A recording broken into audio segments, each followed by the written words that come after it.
dans les jours tumultueux de l'Europe médiévale, où la justice était dictée par l'acier et le feu, une figure ombrageuse se tenait comme l'exécuteur de la volonté de la loi, le bourreau. À une époque marquée par la brutalité et le spectacle public de la punition, ces hommes incarnaient un paradoxe troublant. Ils étaient à la fois redoutés et nécessaires, socialement rejetés, mais indispensables au maintien de l'ordre. L'un des plus infâmes était Franz Schmidt, le bourreau officiel de Nuremberg pendant près de 40 ans, dont le registre de service comptabilise plus de 361 exécutions, ainsi que d'innombrables tortures et châtiments corporels. Caché derrière une cagoule qui protégeait son identité et éloignait la vengeance, Schmidt et d'autres comme lui faisaient face à la tâche d'exécuter des châtiments cruels qui, aujourd'hui, défient notre compréhension de l'humanité. Quel genre d'homme pouvait supporter le fardeau d'une vie consacrée à démanteler, décapiter et brûler d'autres êtres humains? Les bourreaux étaient-ils des monstres sans remords ou de simples rouages dans un système impitoyable? Les forgerons de la mort, l'art de créer des bourreaux au Moyen-Âge.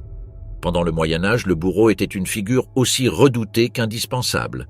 Dans une société où la justice était administrée publiquement pour renforcer le contrôle et l'ordre social, ces exécuteurs de sentences étaient essentiels. Cependant, leur profession était profondément stigmatisée. Ils vivaient marginalisés, redoutés pour leurs compétences et rejetés en raison du poids symbolique de leur rôle. Devenir bourreau n'était pas un choix personnel, c'était un destin imposé par des circonstances familiales ou économiques. Ce parcours, qui commençait dès l'adolescence, était à la fois un apprentissage technique et une transformation psychologique qui marquait à vie ceux qui l'entreprenaient. Dans la plupart des cas, la profession de bourreau était héritée. Les familles dédiées à l'art sombre de l'exécution gardèrent le savoir dans un cercle fermé, garantissant que l'expérience et les compétences étaient transmises aux nouvelles générations. Ces familles, comme la célèbre dynastie Samson en France, qui opéra pendant plus de 2 siècles, formaient leurs enfants dès leur plus jeune âge. Pour les jeunes apprentis, il n'y avait pas d'alternative. Le sang était leur héritage, et le bourreau en chef, généralement le père, devenait leur mentor. La formation d'un bourreau commençait par les tâches les plus élémentaires. Les apprentis étaient chargés de préparer et d'entretenir les outils du métier, de l'aiguisage des épées et des haches au nettoyage des restes des exécutions précédentes. Au fur et à mesure qu'ils grandissaient, ils se voyaient attribuer des rôles plus complexes, comme assister lors d'exécutions mineures. Cette progression graduelle était essentielle, non seulement pour perfectionner la technique, mais aussi pour désensibiliser l'apprenti à l'acte de prendre une vie. La pratique était constante et méticuleuse. Une seule erreur dans la manipulation des outils pouvait entraîner une humiliation publique et discréditer le bourreau. La formation technique ne se limitait pas à l'utilisation des outils. Les bourreaux étaient également instruits dans différentes méthodes d'exécution qui nécessitaient précision et connaissances anatomiques. La pendaison, par exemple, devait être calculée avec soin pour éviter de provoquer une mort prolongée au condamné. La décapitation, réalisée avec une épée ou une hache, exigeait force et habileté pour garantir un coup net. Les méthodes plus extrêmes, comme la roue de la douleur, étaient particulièrement difficiles, car le bourreau était censé infliger de la douleur avant la mort, sans prolonger inutilement le spectacle. Un exemple historique illustrant ce processus est Franz Schmidt, le bourreau officiel de Nuremberg au XVIe siècle. Schmidt commença son apprentissage à 18 ans sous la tutelle de son beau-père, également bourreau. Au fil des décennies, il perfectionna son art et tint un journal où il enregistra plus de 361 exécutions. Ce document révèle non seulement la technique derrière son travail, mais aussi les implications émotionnelles et sociales de son rôle. Pour Schmidt, la précision était à la fois un impératif professionnel et un moyen de minimiser la souffrance, ce qui contraste avec la perception des bourreaux comme des figures insensibles. Le fardeau psychologique de la profession était immense. Les bourreaux ne se contentaient pas d'exécuter des châtiments brutaux. Ils faisaient aussi face au mépris d'une société qui dépendait d'eux. Ils vivaient à l'écart, souvent à la périphérie des villes, et leurs interactions avec les autres étaient limitées.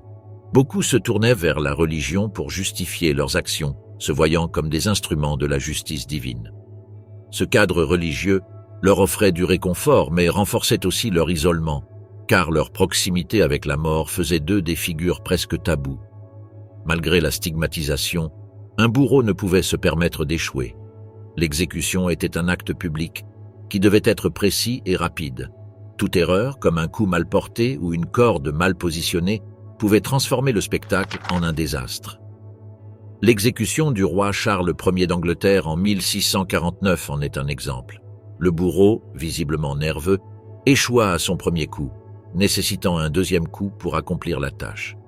De telles erreurs nuisaient non seulement à la réputation du bourreau, mais aussi à la perception de l'autorité qu'il représentait. La création d'un bourreau était un processus qui allait au-delà de la formation technique. Il s'agissait d'une transformation mentale qui leur permettait d'affronter l'acte de prendre des vies avec professionnalisme et, dans de nombreux cas, avec un étrange sens du devoir. Ces individus n'étaient pas de simples exécuteurs. Ils étaient le visage visible d'un système qui utilisait la peur comme outil de contrôle. Leurs mains exécutaient des sentences, mais leurs vies étaient marquées par le rejet, la solitude et le fardeau d'être le dernier visage que le condamné voyait. Instruments de la rétribution, les outils d'exécution médiévaux. Dans le cadre sombre de la justice médiévale, les outils utilisés par les bourreaux étaient à la fois fonctionnels et symboliques. Chaque instrument, de la corde à la roue de la douleur, était conçu pour infliger une punition exemplaire et garantir que l'exécution remplisse son rôle d'intimidation publique. Ces artefacts reflétaient non seulement les connaissances techniques du bourreau, mais aussi la cruauté inhérente aux méthodes de justice de l'époque. Parmi les outils les plus courants se trouvait la corde de chanvre, essentielle pour les pendaisons. Cette méthode, principalement réservée aux roturiers, nécessitait une structure haute et robuste, telle qu'un échafaud ou un gibet, d'où le condamné tomberait. La qualité de la corde et son emplacement étaient essentiels, car une erreur pouvait prolonger l'agonie du condamné au lieu de provoquer une mort rapide par fracture du cou. L'épée du bourreau, utilisée pour les décapitations, était un outil emblématique de précision. Aiguisée à la perfection, son but était de garantir un coup net et décisif. Cependant, dans certains cas, la hache était utilisée, considérée comme moins précise et plus brutale. Les deux nécessitaient une préparation minutieuse et un entraînement rigoureux du bourreau, car un coup raté non seulement déshonorait le bourreau, mais transformait également l'acte en un spectacle d'horreur. Le bûcher, utilisé contre les hérétiques et les sorcières, nécessitait un solide poteau et une abondance de matériaux inflammables tels que du bois et de la paille. Le bourreau devait s'assurer que les flammes se propagent uniformément, consumant le condamné dans un feu symbolisant la purification divine selon les croyances de l'époque. La roue de la douleur, également connue sous le nom de roue de Catherine, était l'un des instruments les plus macabres. Les condamnés étaient attachés avec les membres étendus aux rayons d'une roue en bois massive. Le bourreau, avec une barre de fer ou un maillet, brisait méthodiquement les os du condamné, garantissant que la punition soit prolongée. Une fois le processus terminé, la roue était levée pour exposer le corps mutilé, servant de mise en garde visuelle pour la communauté. D'autres méthodes, comme faire bouillir le condamné vivant, bien que moins fréquentes, soulignaient la créativité macabre de la justice médiévale. Dans ces cas, de grands chaudrons étaient chauffés progressivement, immergeant le prisonnier jusqu'à la mort. Cette méthode, utilisée pour punir les empoisonneurs, démontrait la sévérité des peines réservées à certains crimes. Chaque instrument de rétribution portait avec lui un message clair. La justice était absolue et impitoyable. Les bourreaux, formés à la manipulation de ces outils, n'étaient pas seulement des exécuteurs de sentences, mais aussi des artisans d'une profession qui définissait la relation entre pouvoir, peur et contrôle au Moyen Âge. L'ombre de la punition, l'identité cachée des bourreaux médiévaux. Au cœur des rituels de justice médiévale, les bourreaux étaient des figures empreintes de pouvoir et de peur, enveloppées dans une anonymité soigneusement protégée. Leur identité voilée n'était pas seulement une mesure de protection personnelle, mais aussi une nécessité née du stigma social et du risque inhérent à leur rôle. À travers leurs vêtements distinctifs et leurs masques, ces figures oscillaient entre le fonctionnel et le symbolique, représentant à la fois le pouvoir de la loi et le fardeau de leur rejet social. Le stigma contre les bourreaux ne se limitait pas à leur rôle d'exécuteurs de sentences, mais s'étendait à leurs familles et relations. Ils étaient considérés comme des parias sociaux, des intouchables qui pouvaient rarement s'intégrer pleinement dans la communauté. Cette isolation poussait les bourreaux à garder leur identité secrète, non seulement pour se protéger de la vengeance possible des membres de la famille ou des amis des exécutés, mais aussi pour préserver une certaine normalité dans leur vie quotidienne. La partie la plus emblématique de leur anonymat était la cagoule ou le masque. Fait de tissu noir ou de cuir, ce vêtement couvrait complètement le visage du bourreau, ne laissant visible que ses yeux. Dans certains cas, les masques étaient conçus avec des traits grotesques pour intimider le condamné, renforçant ainsi l'aura de terreur entourant leur figure. Ce design ne dissimulait pas seulement le bourreau, mais transformait également l'acte d'exécution en un spectacle plus dramatique. Le reste de leurs vêtements était tout aussi fonctionnel et symbolique. Les bourreaux portaient des vêtements sombres et sans ornement, leur permettant de se fondre dans l'ombre et de rester discrets. De longues capes, des gants en cuir et des bottes solides non seulement les protégeaient du sang et d'autres restes pendant l'exécution, mais ajoutaient aussi une aura de mystère. Cette tenue servait à dépersonnaliser le bourreau, le transformant en un instrument anonyme de la justice plutôt qu'en un être humain avec un visage et des émotions. Cependant, tous les bourreaux ne restaient pas dans l'ombre. Certains, comme Charles-Henri Sanson en France, gagnèrent en notoriété et devinrent des figures reconnues de leur époque. Sanson, malgré son rôle central dans la Révolution française, parvint à projeter une image d'intégrité qui lui valut le respect de certains de ses contemporains. Sa décision de ne pas dissimuler son identité, même en supervisant des exécutions aussi importantes que celle du roi Louis XVI, contraste avec la pratique courante de ses collègues et révèle les complexités de son rôle. Un autre cas intéressant est celui de Franz Schmidt, le bourreau officiel de Nuremberg au XVIe siècle. Bien qu'il ait respecté les exigences vestimentaires et d'anonymat pendant sa carrière, sa retraite fut une déclaration publique contre le stigma de sa profession. Schmidt brûla symboliquement sa hache de bourreau, un geste qui marqua sa rupture avec le rôle qu'il avait défini et son désir de se débarrasser du poids du rejet social. L'identité voilée des bourreaux médiévaux n'était pas seulement une question d'anonymat fonctionnel, mais une représentation de leur lutte constante contre le stigma et l'isolement. Leurs vêtements rappelaient la fine ligne qu'ils parcouraient, entre être vus comme des agents nécessaires de la justice et être traités comme leurs propres prisonniers sociaux. Dans chaque cagoule et chaque manteau, il n'y avait pas seulement un visage caché, mais un destin façonné par le besoin, la peur et la solitude. Le destin des parias, la vie solitaire des bourreaux médiévaux.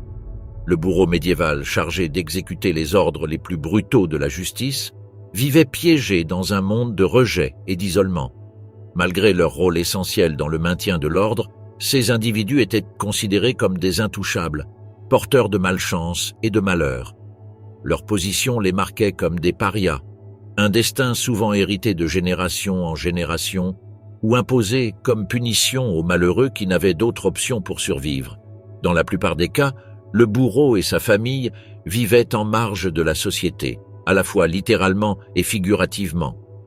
Ils résidaient en périphérie des villes, près des cimetières ou de terrains désolés associés à la mort. Même entrer dans une ville ou un village pouvait être une expérience humiliante. Certaines municipalités leur imposaient d'annoncer leur arrivée, permettant ainsi aux habitants de les éviter. Ce niveau d'ostracisme s'étendait à presque tous les aspects de leur vie, limitant les interactions sociales et les opportunités d'établir des relations normales avec leurs voisins. Le stigma ne s'arrêtait pas aux relations sociales. Les mariages pour les bourreaux étaient rares et lorsqu'ils se produisaient, c'était souvent entre des familles de la même profession, perpétuant l'isolement. Ces liens renforçaient l'exclusion, créant une communauté insulaire vivant sous le poids du rejet collectif. Même les enfants des bourreaux, nés dans ce cycle, faisaient face à un destin prédéterminé de marginalisation et de honte. Cependant, être rejeté par la société ne signifiait pas que les bourreaux étaient complètement privés de soutien. Les autorités qui employaient leurs services leur offraient un salaire modeste, un logement et une certaine protection légale, reconnaissant l'importance de leur rôle dans l'exécution de la loi.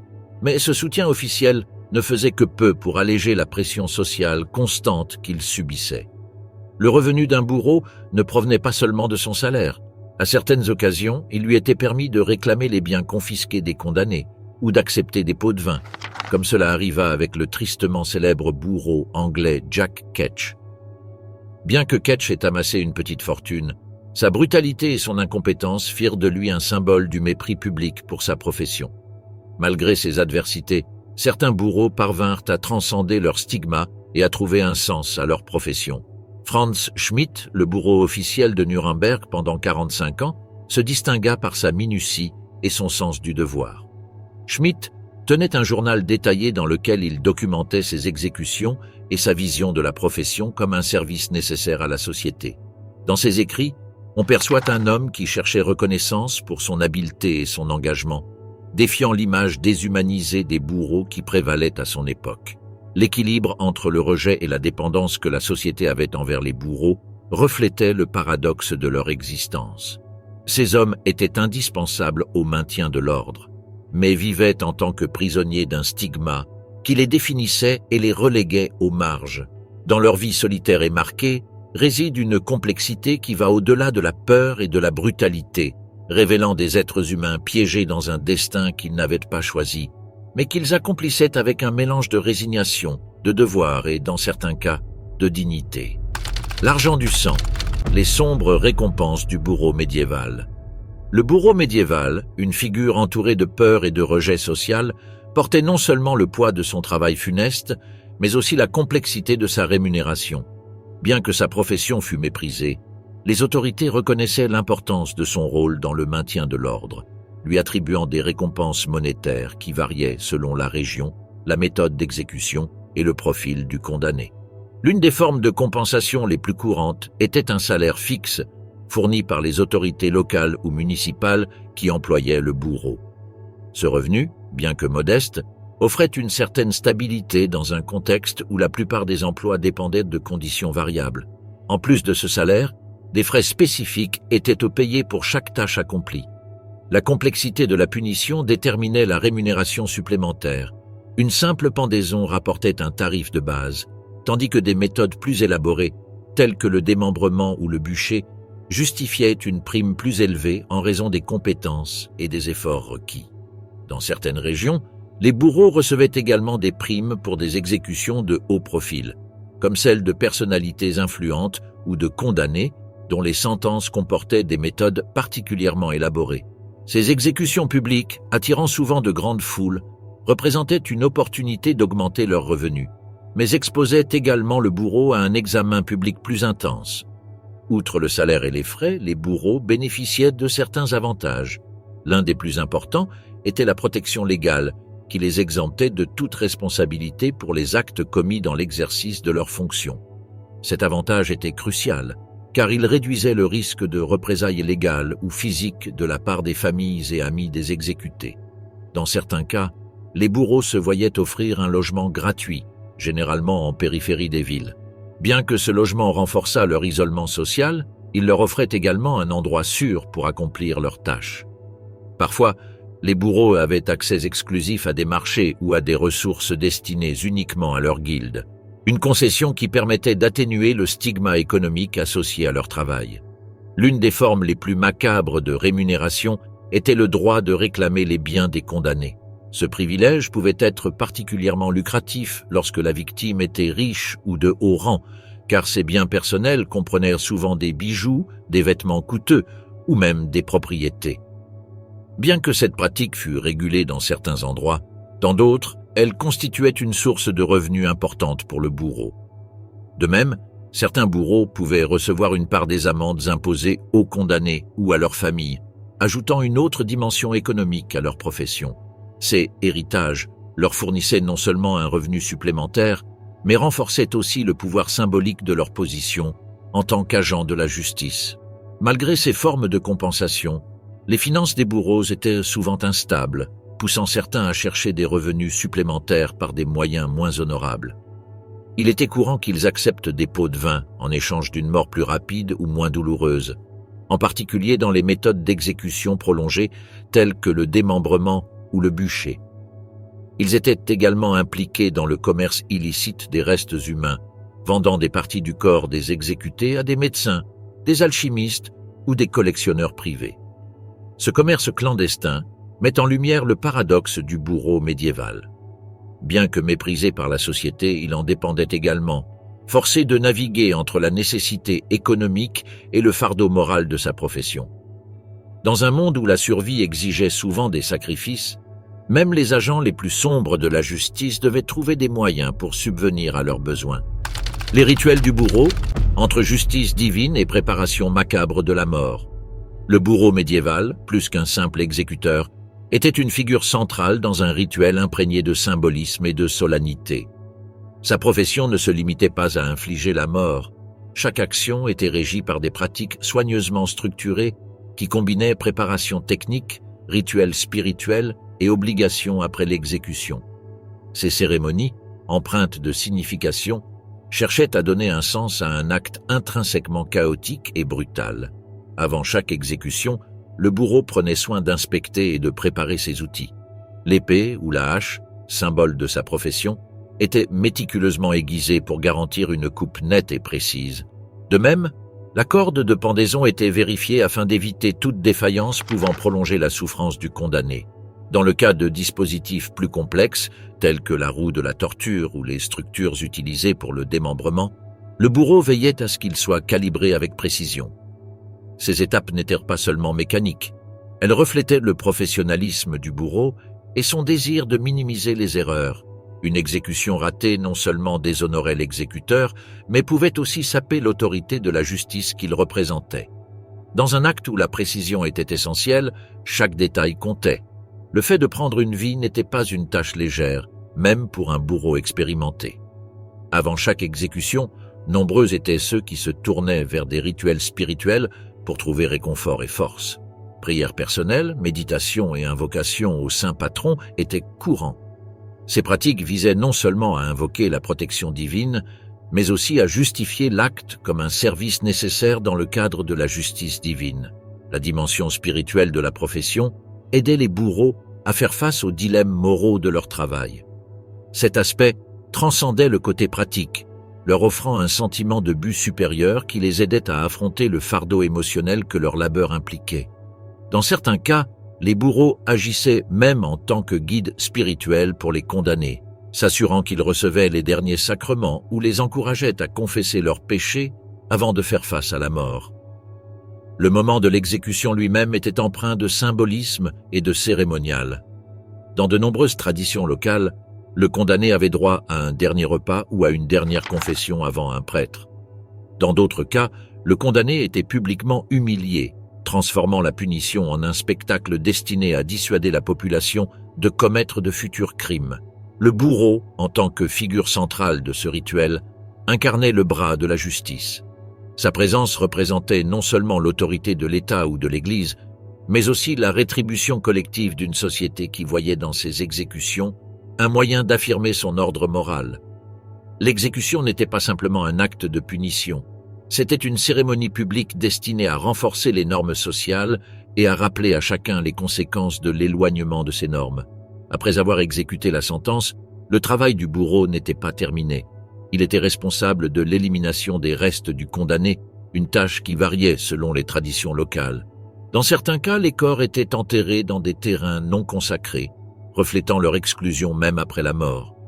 Dans d'autres, les corps étaient brûlés ou publiquement exposés comme avertissement, assurant ainsi que la punition se poursuivait même après la fin de la vie.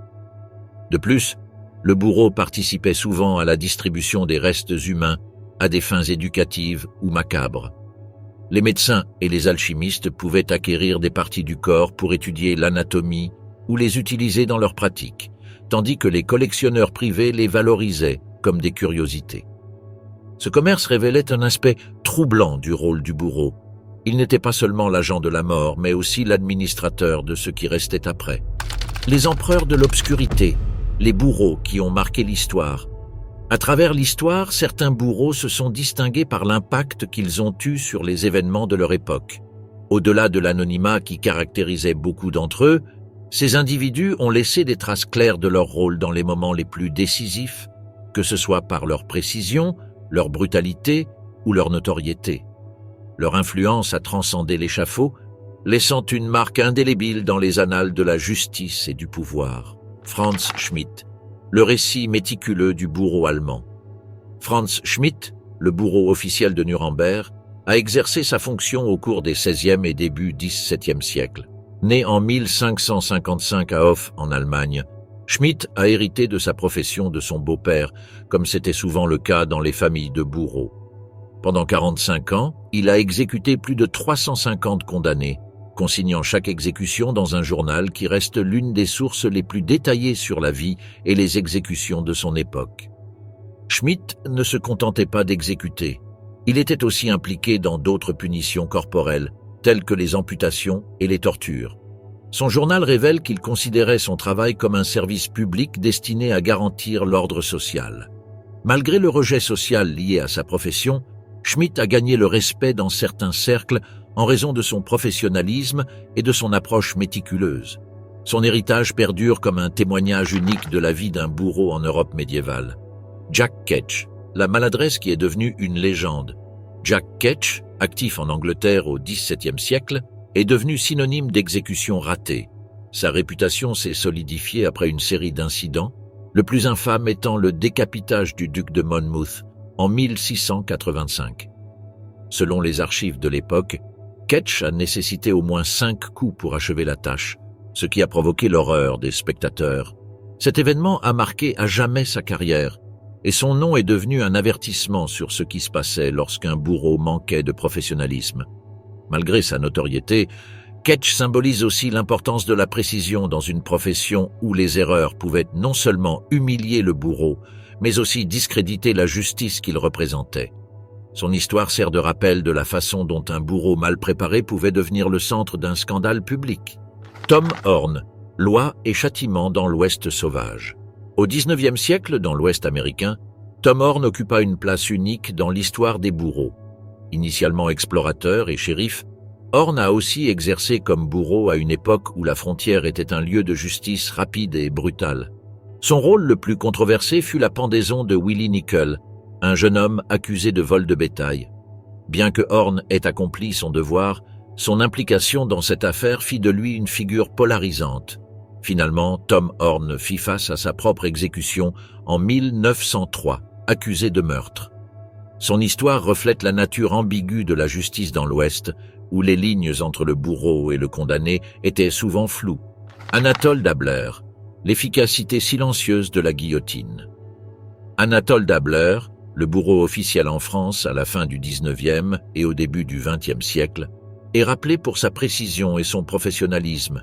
Il a supervisé plus de 400 exécutions à la guillotine, y compris des cas très médiatisés comme celui de l'anarchiste Ravachol et du tueur en série Henri Landru.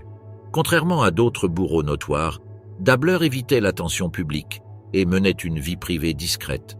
Son approche professionnelle en a fait un symbole de la transition entre les exécutions publiques et un processus plus méthodique et moins sensationnaliste dans la France moderne. Les bourreaux les plus célèbres de l'histoire n'ont pas seulement exécuté des sentences, ils ont façonné la perception de la justice et de la punition à leur époque. Leurs noms, enregistrés dans des documents officiels et des mémoires, reflètent les complexités de leur rôle et comment la société avait besoin d'eux, tout en les méprisant souvent. Chacun d'entre eux représente un aspect différent d'une profession aussi vitale que sombre, laissant un héritage qui fascine et dérange encore aujourd'hui. Le théâtre de la punition, l'impact des exécutions publiques au Moyen-Âge. Les exécutions publiques au Moyen-Âge étaient plus qu'un simple acte de justice. Elles constituaient un événement collectif qui combinait divertissement, dissuasion et démonstration de pouvoir. Ces cérémonies, organisées sur les places publiques et dans des lieux stratégiques, attiraient des foules qui cherchaient non seulement à être témoins de la rétribution, mais aussi à participer à un rituel qui renforçait les structures sociales et politiques de l'époque. Dans un monde sans médias modernes, les exécutions publiques étaient l'une des principales formes de divertissement.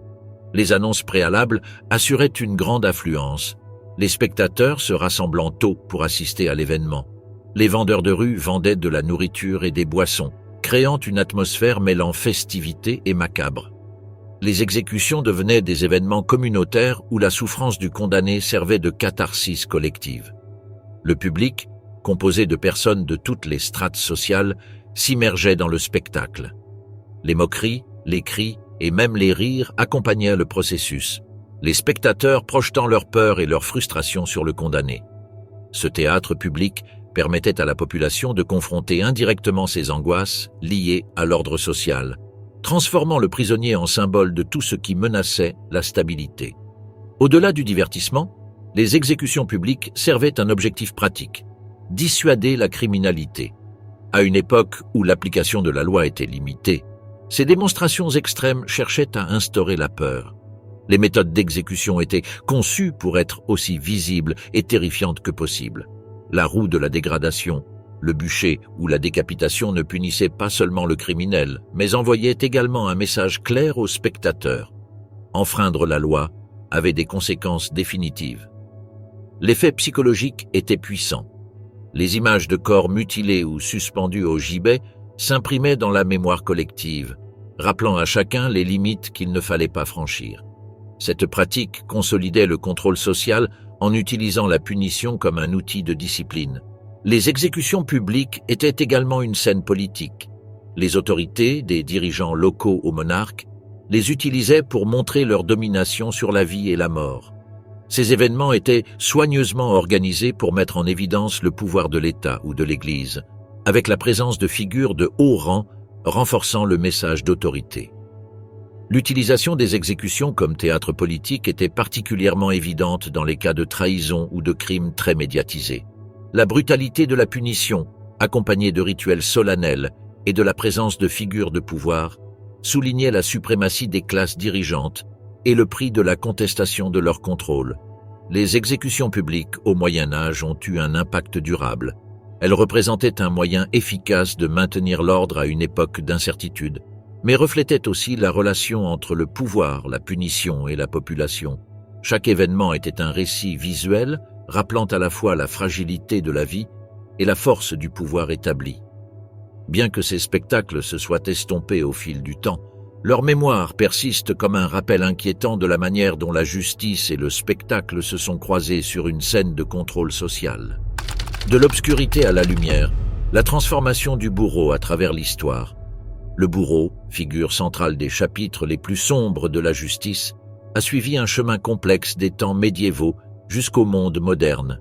Ce parcours reflète non seulement la transformation de son rôle, mais aussi des changements profonds dans les conceptions de la justice, de la morale et de l'humanité. Du masque de l'anonymat aux environnements cliniques d'aujourd'hui, l'évolution du bourreau miroire l'évolution de la société elle-même. Au Moyen Âge, le bourreau était l'incarnation de la rétribution. Travaillant sous l'autorité des pouvoirs civils et religieux, ces figures jouaient un rôle crucial pour maintenir l'ordre social à travers des punitions exemplaires. Munis de haches, d'épées ou de cordes, ils étaient responsables de l'application des sentences, allant de la décapitation à la mise à mort sur le bûcher, des actes qui servaient à la fois à des fins punitives et de spectacle public. Cependant, ce pouvoir était assorti d'un stéréotype lourd. Les bourreaux et leurs familles étaient relégués aux marges de la société, considérés comme des intouchables. L'anonymat, souvent assuré par des capes ou des masques, protégeait non seulement leur identité, mais renforçait aussi leur isolement. Ce rôle était hérité ou imposé, enraciné plus dans la nécessité que dans un choix personnel. Avec l'avènement des Lumières au XVIIIe siècle, les idées sur la justice ont commencé à changer. La peine capitale restait courante, mais des voix plaidaient pour des méthodes plus humaines et équitables. C'est dans ce contexte que la guillotine a émergé, un dispositif conçu pour démocratiser l'exécution. Inventé par le docteur Joseph-Ignace Guillotin et adopté pendant la Révolution française, la guillotine visait à garantir une fin rapide et sans douleur, quel que soit le statut social du condamné. L'introduction de cette technologie a transformé le rôle du bourreau. Les compétences manuelles qui définissaient autrefois la profession ont été remplacées par une opération mécanique. Bien que cela ait réduit la souffrance du condamné, cela a également déshumanisé l'acte, séparant le bourreau du processus d'exécution. Ce changement marquait le début de la transition vers une approche plus systématisée et moins visible de la punition. Au XIXe siècle, le débat sur la moralité de la peine capitale s'est intensifié. En Europe et en Amérique, philosophes, écrivains et mouvements abolitionnistes remettaient en question non seulement la justice de la peine de mort, mais aussi le rôle du bourreau. Ces discussions ont conduit à des réformes dans de nombreux pays, limitant les exécutions publiques et réservant la peine capitale aux cas extrêmes. Aux États-Unis, le mouvement abolitionniste a pris de l'ampleur, remettant en cause la légitimité des exécutions sanctionnées par l'État. Ce changement d'attitude a non seulement affecté la société en général, mais a également marginalisé davantage les bourreaux, dont les rôles ont commencé à disparaître dans les régions où la peine de mort a été abolie, où des méthodes plus discrètes ont été adoptées. Au XXe siècle, le bourreau traditionnel, avec son masque et ses outils manuels, a cédé la place à des techniciens spécialisés. Des méthodes comme l'injection létale, la chaise électrique ou la chambre à gaz ont transformé l'acte d'exécution en une procédure clinique. Les exécutions, désormais confinées à des pièces scellées, sont devenues moins visibles, reflétant un changement dans la perception publique de la punition. Dans les pays où la peine de mort persiste, le bourreau moderne opère dans un environnement d'anonymat et de professionnalisme. Il n'est plus une figure publique, mais un rouage dans une machinerie juridique conçue pour minimiser l'impact émotionnel et symbolique de l'acte. Cette évolution a relégué le bourreau aux marges de l'histoire, mais son rôle demeure un rappel de la tension entre la justice, la morale et le pouvoir. La transformation du bourreau, des coins sombres du Moyen-Âge aux procédures mécanisées de la modernité, reflète les progrès dans notre compréhension de la justice et de l'humanité. Cependant, elle sert aussi de conte moral. Le rôle du bourreau, bien qu'en grande partie relégué et presque oublié dans de nombreuses régions du monde, demeure un témoignage des complexités de la morale humaine et de la relation entre la loi et la violence. En nous souvenant de ces histoires, nous nous assurons que les leçons du passé ne sont pas perdues, éclairant le chemin vers un avenir où la justice sera véritablement équitable et débarrassée des ombres de la rétribution.